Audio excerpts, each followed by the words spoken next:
My name is Natalie Green.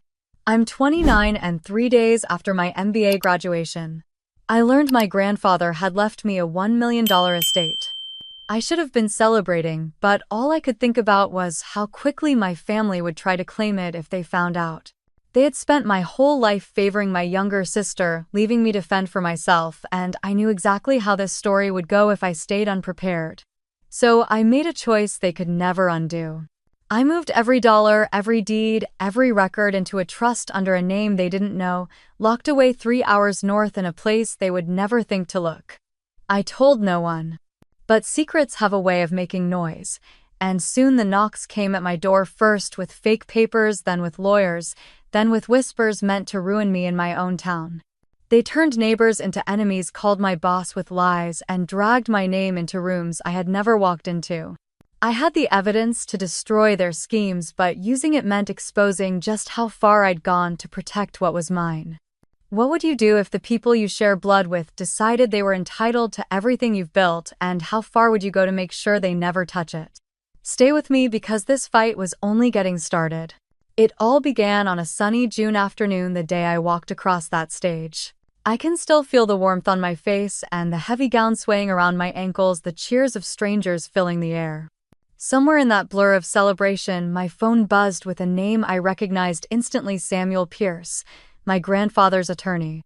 His voice was steady, but the words he spoke cut through everything around me.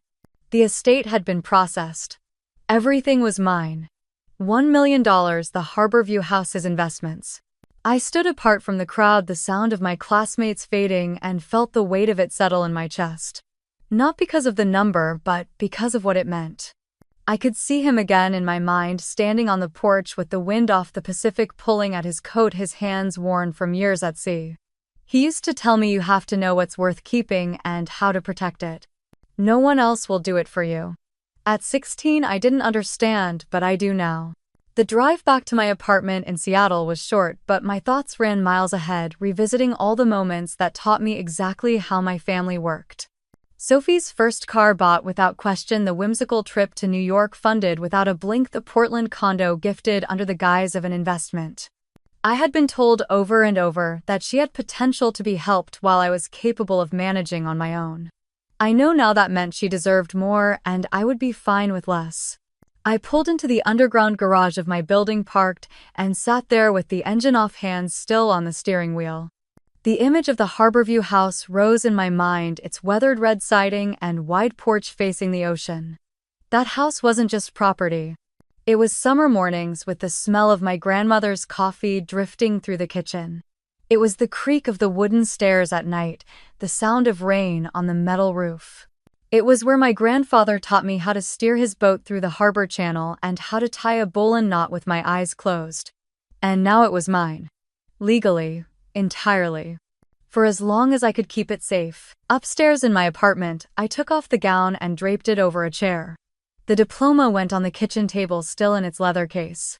I made tea and stood by the window looking out at the city skyline, thinking about what would come next. There was no question in my mind that the moment my parents or Sophie found out, the conversations would start. Suggestions about shared ownership, offers to help manage the property, maybe even a story about how my grandfather had intended it for everyone. I knew the patterns too well. If I wanted to honor him, I had to make sure no one could touch it. The tea grew cold in my hand as the decision took shape. I wouldn't tell them. Not now, maybe not ever. I would meet with Samuel Pierce, get every detail in writing, and start moving the pieces into place before they even realized there was a game being played. I thought again of my grandfather's voice on the porch, the firm way he said, "No one else will do it for you." He was right. This was mine to protect, and I would. I called my parents that evening out of habit more than anything else. The conversation was short, just enough to check the box. Helen asked if the ceremony had gone well, her voice light and distracted the way it always was when she had one eye on something else. Charles's voice came from somewhere in the background, muffled, like he was walking past the phone rather than actually taking part. Sophie was the only one who sounded energetic, asking if I'd taken photos and posting a few to the family group chat for her to see. I told them I was tired from the day and needed to rest. When I hung up, I stared at the phone for a while, knowing that call was a perfect snapshot of our dynamic. My parents had been in that same modest clapboard house in Harborview for over 30 years. My father Charles owned the hardware store on Main Street, the kind of place with creaky floors and hand-painted signs that smelled faintly of cedar and machine oil. My mother Helen ran the reference desk at the town library, shushing noisy teenagers with the same efficiency she used to cut short, uncomfortable family conversations. And then there was Sophie, 3 years younger than me, their golden girl. I don't think they even realized how obvious it was, or maybe they did and simply didn't care. Growing up, I learned quickly that Sophie's wants were treated as needs and my needs were treated as lessons. When Sophie wanted to join the private dance academy, the tuition check was written that same week. When I asked about violin lessons, I was told to see if the public school program had any openings. When Sophie decided she wanted to spend a summer in France to improve her French, they bought her a round-trip ticket and gave her a generous spending allowance. When I mentioned an internship opportunity in Chicago, they said it would be better for me to work locally and save money. One memory in particular stood out as I rinsed out my teacup and set it in the sink. My college graduation. I had been the first in our family to earn a bachelor's degree. The ceremony started at 9 in the morning. By the time I lined up with my classmates in our black gowns, my parents still hadn't arrived. I kept scanning the rows of seats, willing them to appear. They finally slipped in nearly an hour late, right as my row was standing to cross the stage. Afterward, when I asked what had happened, Helen smiled like it was nothing. Sophie had a last-minute performance costume fitting that morning, and they didn't want her to miss it. They stayed for a few quick photos, handed me a card, and left before the end of the ceremony. The card had a $50 bill inside. I spent it on gas to get back to my summer job. It wasn't that I expected them to change. By the time Sophie was in high school, I'd accepted that my role in the family was to manage on my own. If I wanted something, I would have to earn it. If I failed, I would have to fix it myself. Charles framed it as building character. Helen framed it as preparing me for the real world. Sophie never had to hear those speeches. The phone buzzed again, a text from Sophie. She had sent a photo of herself holding a bouquet of flowers captioned with "Hope you had a good day." It was the kind of surface-level niceness she excelled at, the type that photographed well for social media but never carried into anything more substantial. I typed back thanks and left it at that. I could already imagine what her reaction would be if she found out about the inheritance. Wide-eyed surprise at first, then questions about how much, then suggestions about what I could do with it that somehow involved her. The thought made my stomach tighten. The truth was, my parents had a pattern. Anytime something valuable appeared within reach, they found a way to steer it toward Sophie. It could be as blatant as signing over the title of a used car, or as subtle as convincing a relative to leave her an heirloom instead of splitting it evenly. They didn't frame it as favoritism. They called it fairness or family support or practical decision-making. But the result was always the same. Sophie gained, and I learned to make do without. After dinner, I found myself pulling out an old photo album from the bottom of my closet. The first page held a picture of me on my first day of kindergarten, clutching a lunchbox, my hair in uneven pigtails. Sophie wasn't even born yet. The next pages were a mix of birthdays, holidays, and school events, but as the years went on, I was in fewer and fewer photos. Sophie's dance recitals, Sophie's school trips, Sophie at the county fair with a blue ribbon for something I couldn't remember. I traced my finger over the images, not because I wanted to relive them, but because they reminded me exactly why my decision to keep quiet was the right one. I thought about calling my grandfather's attorney the next morning to set up a meeting, but I knew I needed a clear head first. I couldn't let emotion dictate how I moved forward. If I was going to protect what he left me, it would require more than just secrecy. It would require planning, precision, and patience. My family thrived on catching people off guard, on moving quickly before anyone had time to respond. This time I intended to be ahead of them. Outside, the city was settling into night. The glow of street lamps reflected off wet pavement from a brief evening shower. Somewhere down the block, a dog barked and a car door slammed. I sat by the window watching the lights flicker in other people's apartments, wondering if any of them had their own small wars to fight within their families. The thought didn't bring comfort, but it did remind me I wasn't alone in navigating this kind of terrain. By the time I closed the album and slid it back into the closet, I had no doubt left. If they found out, they would come for it. Not out of malice, at least not in their minds, but out of a belief that they were entitled to it. And in their version of the story, I would be selfish for saying no. I knew exactly how that script played out.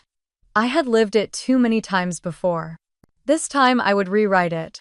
The next morning I called Samuel Pierce and told him I wanted a referral to someone who specialized in real estate and asset protection. He didn't hesitate. Within an hour, I had an appointment with Daniel Brooks, a well-regarded attorney in Seattle who handled high-value estates and had a reputation for being meticulous. I booked a train ticket that afternoon. I didn't want to risk driving my own car and having my parents see it parked somewhere they might question. Seattle was overcast when I arrived, the kind of gray that blurred the edges of the buildings.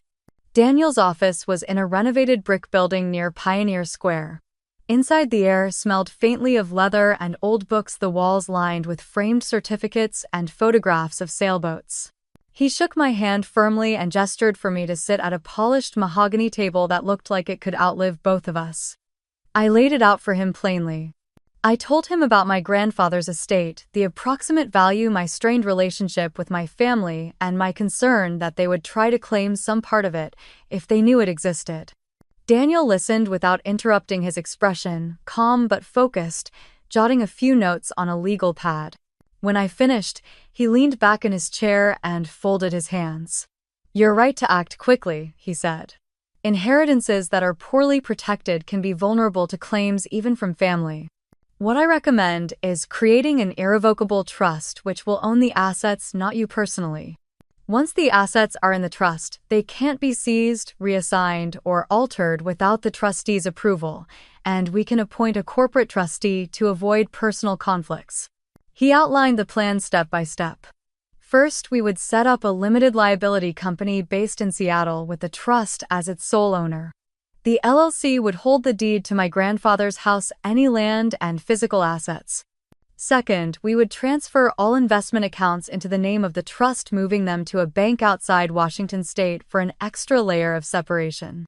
Third, we would draft clear trust instructions that ensured only I had beneficial access to the assets, but without my name appearing on public records in connection to them. I asked about cost, about the timeline, about whether this would look suspicious if someone went digging. Daniel smiled slightly. "It will look boring," he said.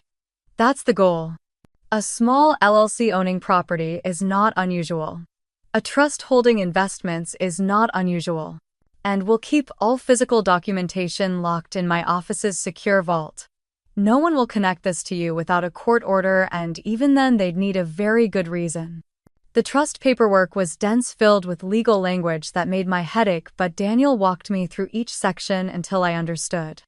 The irrevocable nature of it meant that once I signed, there was no changing my mind about moving the assets out of my name. That was the point. The separation had to be complete. We spent hours reviewing property records, account statements, and inventory lists from my grandfather's estate. Daniel highlighted items that could be transferred immediately and flagged a few that would need appraisals. He was efficient but careful, making sure no detail slipped through. When he spoke, I could tell he had seen situations like mine before, maybe not with the exact same family dynamics, but close enough to know where the traps were. In the afternoon, a notary came in, a quiet woman in a navy blazer who set out a small stack of documents and guided me through signing them. With each signature, I felt a strange mix of relief and finality, as if I were quietly building a wall that no one else could see, but that would be impossible to climb once it was finished. Daniel slid the last document into a fireproof envelope and wrote the date on the front. "This will go into our secure vault," he said. "Only I and my senior partner have keys. If something happens to me, the instructions for you are in a sealed file. You'll get a copy, but I suggest keeping it somewhere your family has no access to." I promised him I would. I imagined the trust documents resting in some deep metal drawer beneath layers of other clients' files, anonymous and untouchable. The thought was like a weight lifting off my chest. Before I left, Daniel handed me a single sheet with the LLC's registration details and a list of the accounts where the assets would be transferred. He reminded me not to use my personal email for any correspondence related to the trust. From now on, I would use a secure encrypted account he had set up for me. As I stepped back out into the Seattle drizzle, I slipped the folder into my bag and pulled my coat tighter. The streets were busy with people rushing past, umbrellas colliding, no one paying me any mind. I liked it that way. On the train ride home, I kept my hand on the bag, feeling the reassuring weight of the documents. It wasn't just paper, it was a barrier. It was proof that I could act decisively, that I could choose my own security over their approval. By the time I reached my apartment, the city lights reflecting off the wet pavement outside, I knew the line had been drawn. Whatever came next, the estate was no longer within their reach. It was as if I had shut a steel door and turned the lock from my side, leaving them in a world where they could wonder and suspect but never touch. The first Saturday after everything was finalized, I drove to Harborview like I always had, the familiar curve of the coastal highway opening into that wide stretch of water and cedar-lined hills. The house looked the same from the outside, weathered white paint and a wraparound porch that sagged just enough to remind you it had been there for decades. I parked in the gravel drive, letting the engine idle for a moment before I stepped out, breathing in the salt air. Inside, the rooms held the same mix of scents. They always had a faint trace of my grandfather's aftershave lingering in the wood, the mustiness of old books stacked in the den. I dropped my overnight bag in the upstairs bedroom and headed straight for the backyard. The garden was still in late summer bloom, marigolds and lavender framing the path, tomato vines leaning under their own weight. I pulled on gloves and began weeding, the repetitive motion steadying my thoughts. Part of me worried someone might notice something different in my behavior, but I had learned long ago that the surest way to deflect suspicion was to make everything look exactly the same. So, I did the same chores my grandfather had taught me: pruned the rose bushes, scrubbed the porch steps, even fixed a loose shutter on the backside of the house that no one but me would see. Around mid-morning, I heard the crunch of tires on gravel. Sophie's little silver SUV rolled in, the same one she used to show off on Instagram with captions about weekend escapes. She climbed out with a coffee cup in hand and a too bright smile. "I didn't expect to see you here," I said, standing and brushing soil from my gloves. She shrugged, glancing toward the house. "Thought I'd check in, see how you're doing after graduation." We went inside and she followed me into the kitchen. She sat at the counter, eyes scanning the walls and shelves as if she were cataloging things in her head. I busied myself rinsing herbs in the sink. "So what happens with this place now that Grandpa's gone?" she asked casually, though the way she tilted her head made it feel anything but casual. I kept my voice even. "For now, I'm just keeping it up. The yard, the house, all the usual stuff." She tapped her nails on the counter. "Any idea about paperwork, deeds, and all that?" I turned off the faucet and looked at her just long enough to make her shift slightly in her seat. Daniel's voice echoed in my mind, reminding me that the less said the better.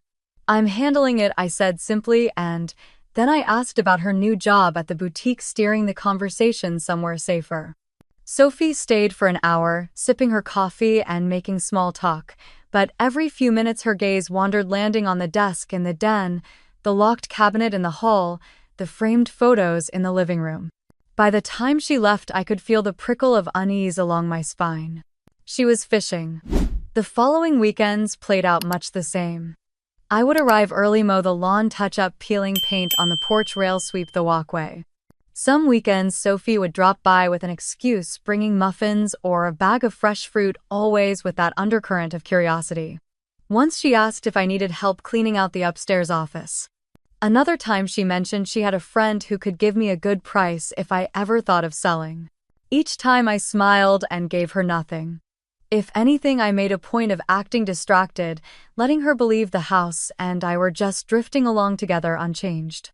I left the old family photos in their frames, the same knickknacks on the shelves, even kept a few unpaid utility bills in the kitchen drawer to make it look like things were moving at their own slow pace. It wasn't that I enjoyed deceiving her. It was that I knew the cost of being open in this family. If Sophie found even the smallest thread, she would tug until the whole thing unraveled. And behind her, my parents would be waiting, not out of cruelty, but with the conviction that whatever belonged to me should somehow also belong to them. One Sunday afternoon, as I was trimming the hedge by the front walk, I saw Sophie's SUV pull in again. She walked over with a paper bag from the local bakery. "Thought you might want some cinnamon rolls," she said, but her eyes flicked past me to the house. We sat on the porch and she brought up the property again, this time wrapped in concern. "You know, if you need help figuring out the legal stuff, Dad's friend works in real estate. He could check the deed for you, make sure everything's in order." I thanked her and said I already had it covered.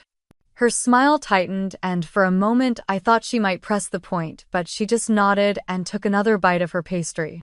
After she left, I stood in the doorway watching her car disappear down the road.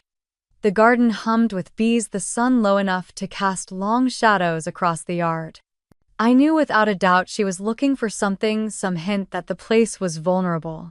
But the papers were locked away 3 hours north in a fireproof drawer under a name she didn't know, protected by walls she couldn't imagine. All she could do here was look. And as long as she kept looking in the wrong place, I was safe. A low mist hung over the yard that morning, curling around the edges of the porch as I stood barefoot with a mug of tea. The quiet was still holding when the crunch of tires on gravel broke it apart. I set the mug down and walked to the front steps, my pulse tightening with each rotation of the tires. A black SUV rolled into the drive, followed by a smaller silver crossover. Both were crammed with boxes, duffel bags, and the unmistakable shape of plastic storage bins wedged behind the seats. Charles stepped out first, his heavy boots hitting the ground with purpose. Helen followed, her coat buttoned to the neck, clutching a clipboard like she was arriving for an inspection. Sophie emerged last, a sleek leather tote on her shoulder, her eyes sweeping the house without looking at me. They didn't come here to visit, they came to claim. I stayed where I was, letting them come to me. "We need to settle something today," Dad said, lifting an overstuffed manila envelope. I tilted my head. "Settle what exactly?" Sophie's voice cut through the cool air, brisk and final. "The house is in my name now. Papers are signed. We'll give you a week to get your things together." Behind her, the silver crossover was clearly loaded to move in, not out. Even a folded area rug was strapped across the back seat. My gaze returned to her face. She had rehearsed this moment, savoring it in her mind, imagining me scrambling. "Let me take a look," I said evenly, holding out my hand. Dad hesitated, then passed me the envelope. Inside were photocopies of property transfer forms, each one stamped with what was supposed to look like the county seal, but was faint and smudged. The signatures were off, the formatting wrong. To someone unfamiliar, they might seem convincing. To me, they were laughably poor forgeries. I flipped through slowly, buying time, studying their posture. Helen stood stiff, as if her authority could be worn like a coat. Charles had his hands on his hips, ready to push the point. Sophie was almost vibrating with anticipation. I stepped back into the house without another word and reached for my phone. My fingers moved quickly over the screen, finding the number I'd saved weeks ago. "Mark Henderson, Land Records Office." He answered on the second ring. "Mark, it's Natalie Green. I have a situation. Some people just showed up claiming ownership of my property. They're waiving paperwork I'm certain isn't real. Could you verify the official record and, if possible, stop by?" He asked for the address, then said he was already on a site visit nearby and could swing over. I hung up, took a breath, and stepped back outside. They were waiting exactly where I'd left them, the envelope now in Charles's grip again. "I've got someone coming who can clear this up," I said. 15 minutes later, a white SUV with the county seal pulled up, parking neatly beside Charles's vehicle. Mark climbed out, his folder tucked under one arm, a professional smile on his face. "Morning," he said to the group. He took the papers from Charles and glanced through them. "These aren't county-issued. The Lawson property is held in an irrevocable trust controlled by a registered LLC based in Seattle. That trust is legally protected. It cannot be transferred without the trustees' consent, and there has been no such consent." Helen's expression flickered, but Sophie's turned sharp. "Are you sure those records are current?" she asked, her tone biting. Mark didn't flinch. County property records update in real time. If there was a legal transfer, it would be reflected instantly. This he held up the photocopies is a forgery. And forging property documents is a criminal offense. The weight of his words landed with a dull thud. For a beat no one spoke. We're just trying to keep the house in the family, Helen said, finally, her voice taking on that brittle sweetness she used when she wanted to sound reasonable. It is in the family, I said, my tone level. Just not in your control. Charles's jaw tightened. He looked ready to argue, but Mark was already handing the forged papers back, closing the conversation with a polite nod. If you have any questions about proper transfer procedure, my office is open during business hours, he said before walking back to his vehicle. Sophie didn't move right away. She stared at me, a cold, measuring look, as if she could will me into explaining how I had blocked her. You're going to regret this, she said quietly, then turned on her heel and yanked her car door open. The two SUVs reversed down the driveway, their tires spitting gravel. I stayed on the porch, arms folded, watching until the curve of the road swallowed them whole. The air felt heavier in their absence, but also cleaner. I picked up the envelope they had left on the railing, now bent and creased. Inside, the forged documents were already curling at the edges. I carried them into the kitchen, dropped them into the bottom drawer where I kept useless things, and poured myself the tea I had abandoned earlier. Outside, the yard was settling back into its quiet rhythm. The gulls called from the shoreline, the wind rattled the leaves in the garden my grandfather had planted. Their attempt had been bold, and now they knew the door was locked. But people who feel entitled rarely stop at the first barrier. I sipped the tea, its heat steady in my hands, and listened to the sound of the tide beyond the trees. They would be back. And I would be ready. The envelope arrived on a Thursday morning, wedged halfway out of my mailbox, like it had been forced to fit. My name was typed in block letters on a cream-colored label, the return address a law firm in Tacoma I had never heard of. The weight of it told me it wasn't a casual letter. I slid my thumb under the flap, stepped inside the kitchen, and unfolded 3 pages thick with legal language and self-righteous demands. Helen's attorney wrote that my refusal to engage constructively with my family had caused her severe emotional distress, damage to her reputation in the community, and what he called ongoing mental anguish. For this, they demanded $150 zero-inch compensation, joint ownership of the Harborview property in Sophie's name alongside mine, and a monthly support stipend for Helen's living expenses. The letter concluded with a threat of litigation if I didn't comply within 14 days. I read it twice, my fingers tightening around the paper until it crinkled. This wasn't a plea or even a bluff. It was an attempt to rewrite the rules entirely, to force me into a corner where surrender might seem easier than a fight. They had underestimated how stubborn I could be. I scanned the signature line and noticed the notary seal at the bottom of an attached affidavit. The ink looked too clean, too crisp, like it had been dropped in from a digital file rather than stamped in person. A faint unease slid down my spine. I knew exactly who to call. Sonia Ramirez had been handling complex estate cases in Seattle for nearly 2 decades, the kind of attorney who didn't waste words and never confused sympathy with softness. When I arrived at her office that afternoon, she ushered me into a glass-walled conference room and waited until I had spread the letter across the table. She read in silence, tapping a pen lightly against her notebook. "They're overreaching," she said, finally, her tone measured. "And if I'm right about this notary seal, they're also lying. May I keep this for verification?" I nodded. "They want me to feel cornered. They want you rattled enough to give them something without a fight," she corrected, sliding the pages into a folder. "But if they've forged or misrepresented anything here, they've handed us leverage instead." Her first move was a cease and desist letter drafted and sent before I had even left her office. It was direct, almost surgical, instructing Helen and her attorney to immediately halt any demands or contact regarding the property or my finances under threat of legal action for harassment and fraud. Her second move was more discreet. She contacted the Washington State Department of Licensing to verify the notary commission listed on the affidavit. 2 days later, she called me with an edge of satisfaction in her voice. "There is no such notary registered in this state," she said. "And this commission number doesn't exist in any database." I also traced the filing of the original letters supporting documents. They were submitted through a third-party service based in Nevada. The listed applicant is your sister. I let out a breath I hadn't realized I was holding. So Sophie put her name on a fraudulent filing tied to this demand. That's exactly what it looks like, Sonia replied. And that gives us options. We can report this to the county prosecutor, file a civil claim for attempted fraud, or hold it quietly until we need it as bargaining power.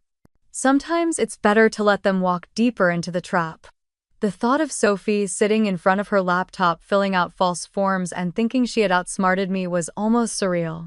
I had spent weeks locking every door and window around the estate only to find her picking at the lock from another angle entirely. What do you recommend? I asked. For now, she said, we document everything secure, certified copies of every piece of evidence, and store them somewhere your family cannot reach. Keep living as though nothing has changed. They're expecting you to respond in anger or fear. Don't give them that satisfaction. I left her office with a slim binder containing duplicates of the forged documents, the non-existent notary details, and the Nevada service records. The binder felt heavier than it was, like it carried the shift in power I had been waiting for. That night, I placed it in the fireproof safe at my apartment alongside my trust paperwork and LLC records. The combination lock clicked into place, a sound that felt as final as it did protective. Through the window, the lights of the city blinked against the dark, steady, and unbothered. I knew Helen would read Sonia's letter and bristle. Sophie would deny involvement, and Charles would call it all a misunderstanding. But the truth was now mine to hold, documented and ready. For the first time in weeks, I allowed myself to think not just about defending what was mine, but about what I might do next. I had been reacting, holding my ground. Now, with proof in hand, I could decide when and where the next move would land. I poured a glass of water, set it on the counter, and looked at the binder one last time before turning off the lights. They had made the first overt strike. I intended to make the next one count. It started with a text from my cousin Megan late on a Sunday morning. She didn't usually reach out, and when she did, it was about neutral things like recipes or updates on her kids. This time her message was short and sharp. You need to hear this. She sent an audio file that played the moment I pressed it. Helen's voice came through flat and deliberate, speaking to what sounded like a room full of relatives. She told them I had manipulated our grandfather in his final months, convincing him to rewrite his will while he was too weak to understand. She said I had isolated him from the family, cut off their calls, and pushed away anyone who might question me. The way she framed it, I wasn't a granddaughter who inherited a trust. I was a thief who planned the whole thing. Megan's follow-up texts came quickly. This was at Aunt Linda's last night. She's been saying it to anyone who'll listen. And check this. Screenshots appeared on my screen, group messages from relatives I hadn't seen in years. Comments about me taking advantage, about greed, about how money changes people. A few were worse, speculating about how I'd bought off a lawyer to cover my tracks. I sat back, phone in my hand, feeling the weight of it press against my chest.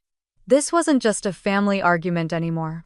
It was a smear campaign designed to damage me in the one arena I couldn't ignore, the court of family opinion. When I called Sonia, I didn't need to explain much. She listened, then said quietly, if she's spreading false statements as fact, she's opening herself up to defamation. But before we talk about legal routes, we can control the narrative. By Monday afternoon, I was in her office with my laptop open, pulling up emails, documents, and photos. Sonia drafted a document she titled Statement of Facts. It was 12 pages long by the time we were done, laid out like a legal brief, but written in plain language. It started with a timeline of my grandfather's final year, supported by dated phone records showing I had visited or called regularly. It included his notarized statements from before his illness about wanting me to inherit the estate. It had copies of the trust and will, all signed and witnessed according to law.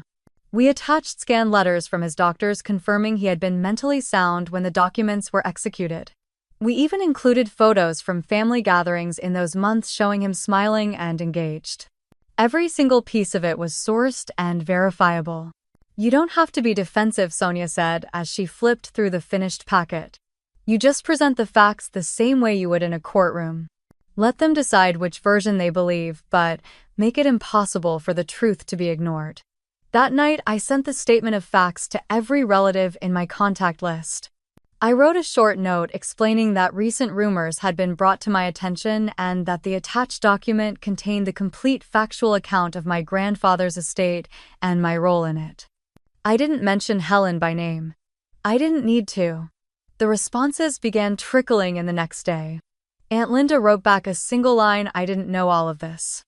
My cousin Daniel called to apologize for repeating something he had heard at a barbecue. Others were cooler, sending polite acknowledgments without comment. And some, like Uncle Ray, replied with thinly veiled skepticism, saying they still had questions but would leave it in God's hands. Megan called me that evening. "You rattled them," she said. "I was at lunch with Mom and Helen today. Your name came up and Helen looked furious. She knows you've pulled her teeth on this one." I thanked her, though the truth was I didn't feel triumphant. This wasn't about winning an argument. It was about drawing a line against the erosion of my reputation, against the slow drip of poison into a network of people I'd grown up with. Still, part of me understood that I couldn't undo all of it. Some people would cling to Helen's version no matter what I showed them. Maybe they needed to believe it. Maybe it made their own disappointments easier to bear. But others had seen the proof, and that meant the lie would never be unanimous. I printed a hard copy of the statement and placed it in the safe alongside the binder of fraudulent filings. Piece by piece, I was building not just a defense, but a record. If this ever spilled into court, I would walk in with a wall of evidence she couldn't scale. Outside, rain had started again, tapping lightly against the windows. I stood there for a while, watching the streetlights blur through the drops, feeling the quiet resolve settle back in. Helen wanted a war of perception. I had chosen a war of facts, and now the facts were out in the open, ready to do their work. The call came just after 9 on a Thursday morning while I was reviewing a quarterly report. Paul McCarthy's name flashed on my phone, and the tone in his voice when I answered told me this wasn't about numbers. He asked if I could step into his office for a few minutes.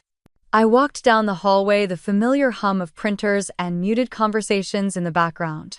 Paul was standing by the window when I entered, hands in his pockets, looking out at the sound. He motioned for me to sit. He started carefully, as if weighing each word. He said he had received a phone call the day before from someone claiming to be a family member of mine. She had told him she was concerned about my character and wanted to make him aware of certain things before it became a problem for the company. The way Paul described it, Helen had made it sound like a civic duty cloaked in concern but dripping with accusation. I kept my face still even as I felt a slow burn in my chest. Paul went on repeating some of what she had said. She told him I had coerced my grandfather into changing his will, that I was under investigation, and that I had a history of financial recklessness that could embarrass the firm if it ever came to light. She even tossed in the idea that I was estranged from my parents for reasons she didn't feel comfortable sharing but implied were ugly. When he finished, I asked him directly if he believed any of it. He shook his head without hesitation. He said my work here had been flawless, my record spotless. But he also said that in his position he couldn't ignore a call like that without at least addressing it with me. I told him I appreciated the transparency, then pulled out my tablet. I showed him the statement of facts Sonia and I had compiled, including the notarized trust documents, the doctor's letters, and the dated phone logs. I explained that Helen and I had been in a dispute over my grandfather's estate and that her tactics had turned personal. I didn't sugarcoat it. Paul read through the key pages, leaning back in his chair. When he set the papers down, he looked me straight in the eye and said, "This doesn't change a thing about your standing here. If anything, it makes me respect you more for handling it head-on." The knot in my stomach loosened, but only a little. I knew how quickly rumors could travel, especially when they came dressed in just enough detail to feel credible. Paul might have dismissed it, but who else had Helen called? Later that day, while I was grabbing a coffee in the break room, I overheard two colleagues talking near the vending machine. They didn't notice me at first, and I caught enough to know they were discussing something going on in my family. When I stepped into view, they stopped mid-sentence, one of them mumbling something about a client call before leaving. By the time I drove home that evening, I had replayed the exchange in my head a dozen times. Harborview was small enough that news, true or false, tended to spill from one circle into another. If Helen was willing to call my boss, she wouldn't hesitate to reach out to others. Neighbors, community groups, maybe even local organizations I volunteered with. I stood in my kitchen looking out at the gray stretch of water beyond the trees. This was no longer confined to family dinners or group texts. She was trying to undercut my credibility in the one arena that mattered most to me, my professional life. I called Sonia that night and told her what had happened. She listened, then reminded me that every false statement Helen made to a third party was another piece of potential evidence. Keep a written record, she said. Dates, times, who she spoke to, what was said. If this keeps up, we'll have more than enough to escalate. After we hung up, I sat at the table and opened a fresh document on my laptop. I labeled it Incident Log and started from the beginning, noting the call to Paul, the details he shared, and the overheard conversation at work. It felt methodical, almost clinical, but there was a quiet power in turning her attacks into documented facts. The next morning, Paul stopped by my desk. He told me that he had already spoken with the HR department, making it clear that any calls or messages about me should be forwarded directly to him. He said he wouldn't tolerate harassment of his staff from family or anyone else. The gesture was more than I expected, and it steadied me. Still, as I drove through Harborview later that weekend to pick up supplies, I noticed a shift in how some people greeted me. A few waved like always. Others gave polite, distant nods. One woman I'd known since high school crossed to the other side of the street before I could reach her. It was subtle, but I felt it. The story Helen was selling had started to seep into the cracks of the community.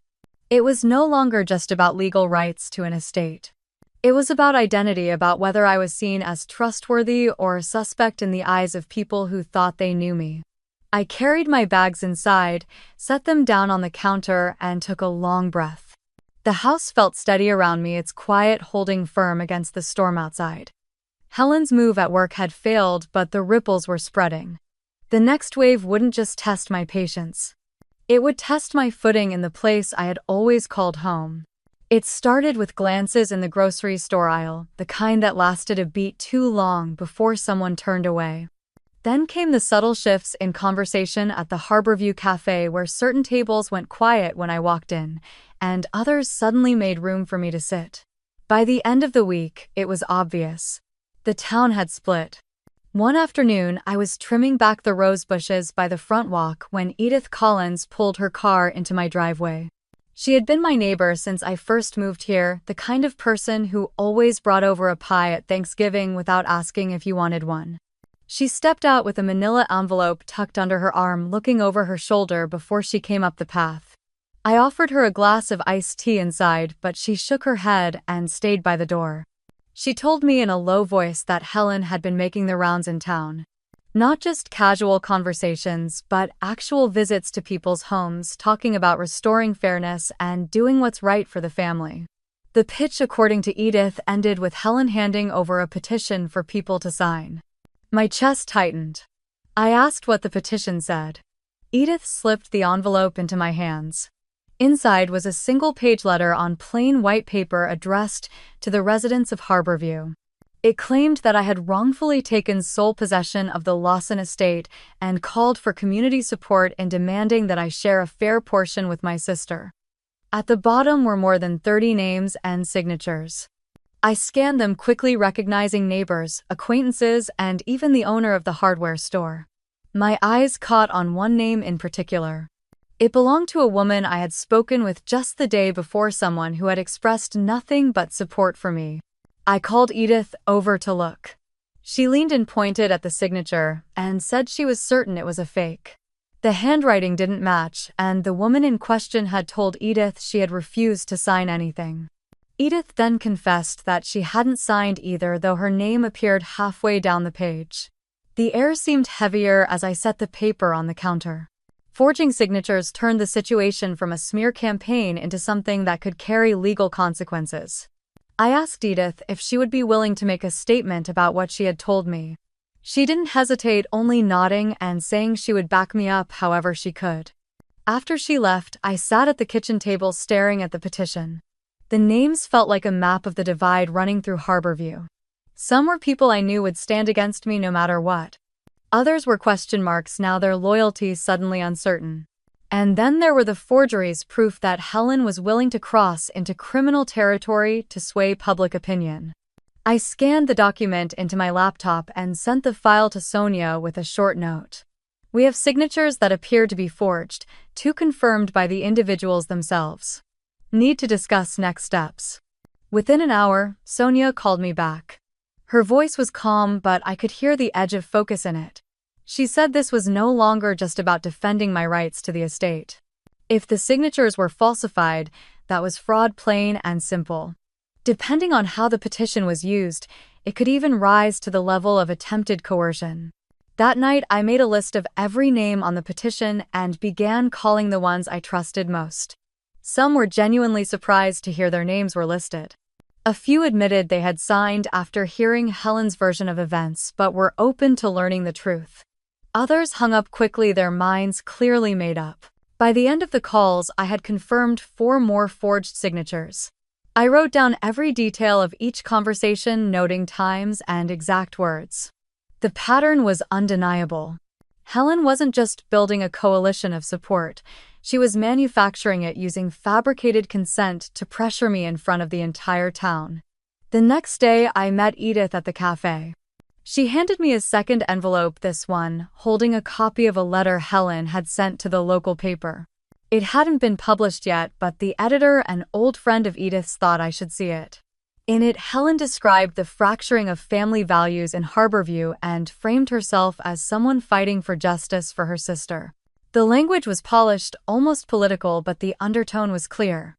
She wanted the community to see me as a greedy outsider in my own home. I folded the letter carefully and slid it back into the envelope. This was no longer a private feud bleeding into public spaces. It was a public campaign with the trappings of legitimacy designed to isolate me and erode whatever standing I had left in Harborview. As I walked back to my car, the autumn air felt sharper against my skin. I could see people talking in small clusters near the market, their glances flicking toward me. It wasn't paranoia. I had become a subject of discussion, a fixture in a story I hadn't chosen to tell but now had to live inside. That evening, I called Sonia again. I told her I wanted to move forward with whatever legal measures we could take to address the forged signatures. She said we would need sworn affidavits from those whose names had been falsified, and she would arrange for a notary to meet them discreetly. Once we had enough, we could decide whether to send a formal demand letter or go directly to the county prosecutor. I agreed, then hung up and sat in the quiet looking out at the darkening tree line. The house was still, the kind of stillness that felt protective rather than empty. But outside those walls, the lines were being drawn deeper into the ground. This wasn't just about property anymore. It was about credibility, legality, and the kind of damage that could outlast the truth. The next morning, I woke up with a clear sense of direction. The evidence against Sophie wasn't just about family drama anymore. It was professional misconduct tied to her license, and that was a world where feelings and personal narratives meant nothing. Rules either were followed or they weren't, and hers had been shattered in writing. I spent the better part of the day assembling every piece of documentation Sonia and I had gathered. The forged petition with confirmed false signatures. The fake notary seal. The transfer documents that never legally existed. Each file was labeled, scanned, and organized in a folder on my laptop. I printed hard copies and placed them in a binder thick enough to sit flat on its spine. By early afternoon, I was parked in front of my computer with the Horizons Land Realty Compliance Department's email page open. Their corporate site was polished, all warm colors and smiling agents shaking hands with new homeowners. But the compliance contact form was clinical, asking for specific violations, dates, and evidence. I typed carefully, laying out each point with references to the attached files. No personal attacks, no emotion. Just the facts and the documentation to back them. I hesitated for only a second before clicking send. 2 days later, I received an acknowledgement from their director of compliance. The email was short, almost cold in its efficiency, but it confirmed they were opening an internal investigation and would be contacting the Oregon Real Estate Agency. I knew enough to understand what that meant. If the licensing board got involved, Sophie's career wasn't just in trouble. It was hanging over a fire. Weeks passed and Harborview settled into the brittle quiet that comes before a storm. I kept my routines, tending the garden, working from my home office, and meeting Sonia to track the progress of the affidavits. Every so often, I'd see Sophie's SUV in town, parked outside the cafe or idling in front of Helen's house. She didn't look at me when we passed each other on Main Street. She kept her sunglasses on her jaw tight. One Thursday morning, Sonia called with an update. Horizons Land had completed their investigation and terminated Sophie's employment effective immediately. The letter cited violations of ethical and legal standards and noted that all findings had been referred to the state licensing board. I felt a sharp, clean satisfaction. This was the kind of consequence no rumor or twisted narrative could erase. The following week, I received a copy of the formal notice sent by the Oregon Real Estate Agency to Sophie. It outlined multiple counts of professional misconduct, including fraudulent misrepresentation of property ownership and falsification of notarized documents. It stated that the case was being forwarded to the Clatsop County District Attorney's Office for potential criminal charges.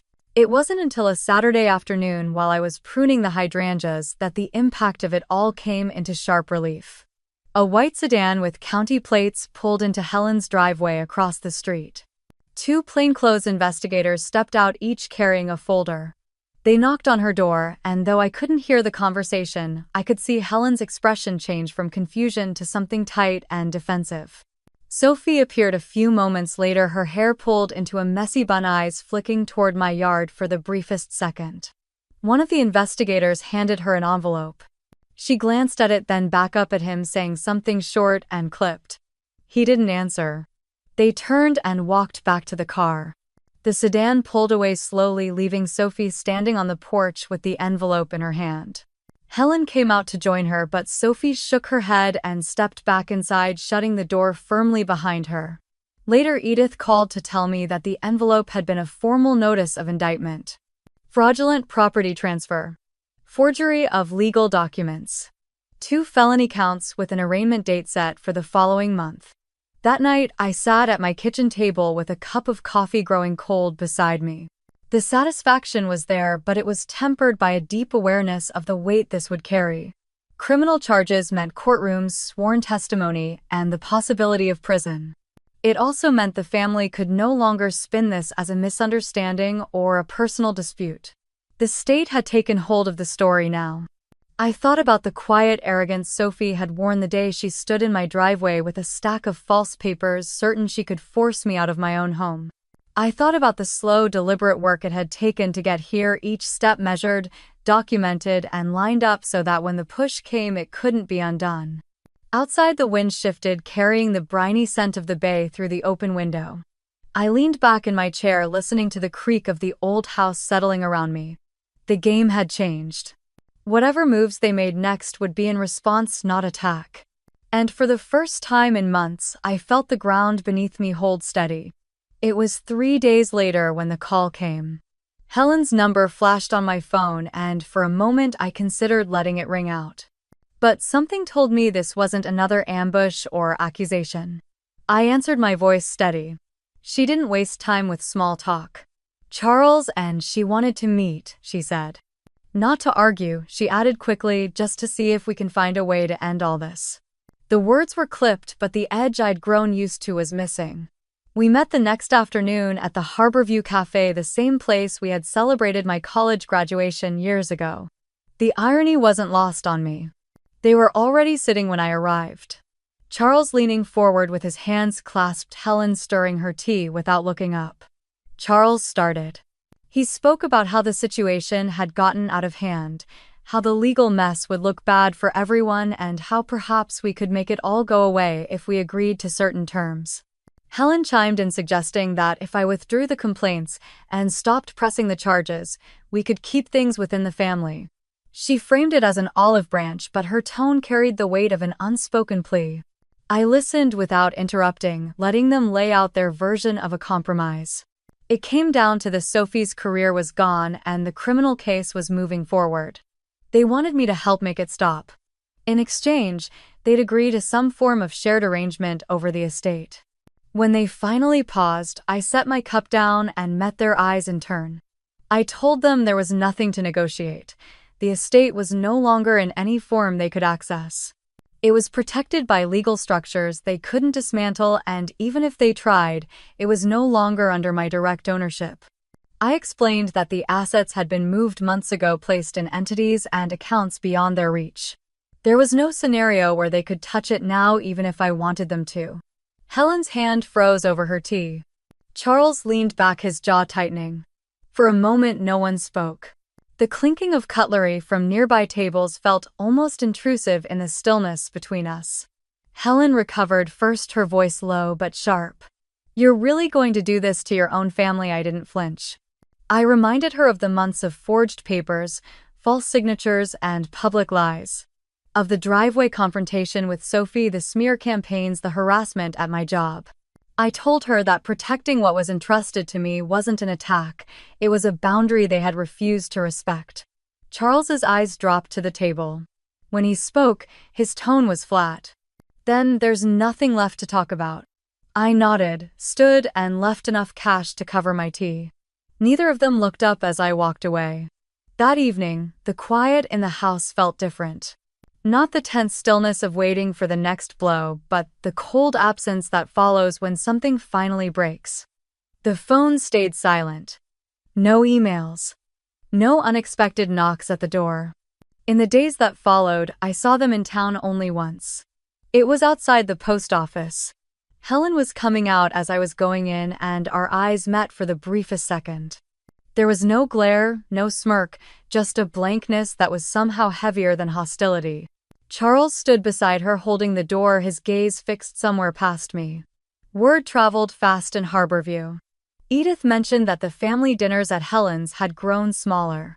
Some relatives stopped showing up altogether. Others came, but the talk was cautious, the laughter forced. The once constant hum of their social orbit had thinned into something brittle.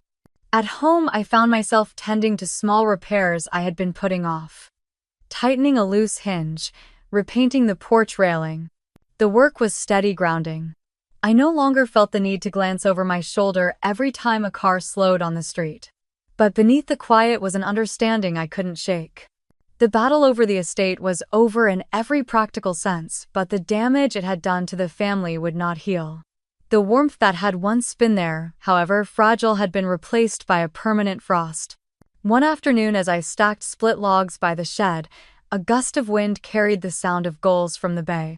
It reminded me of the day I signed the trust documents sealing the estate away for good. That decision had started a chain of events neither of us could take back. By the time the sun dipped low behind the tree line, I knew with certainty there would be no more offers, no more attempts at reconciliation. Whatever thread had held us together had snapped clean, and none of us would try to tie it again. The weeks that followed carried a strange quiet, the kind that seeps into the edges of each day and changes the way you move through your own house. The calls stopped. The unexpected knocks on the door stopped. Even the gossip that had once found its way to me through friends in town seemed to fade, replaced by the low hum of ordinary life returning. By late September, the first hints of autumn were everywhere. The air along Harborview's Main Street had turned sharper, scented with wood smoke from the first fireplaces being lit. Maple leaves littered the sidewalks, their colors shifting from gold to a deep russet.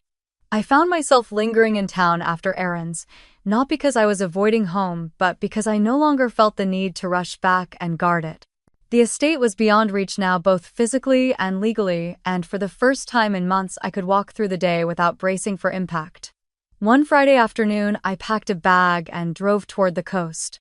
The two-lane road wound through pine forests, the late sun flickering between the trees, as if the light itself was in no hurry.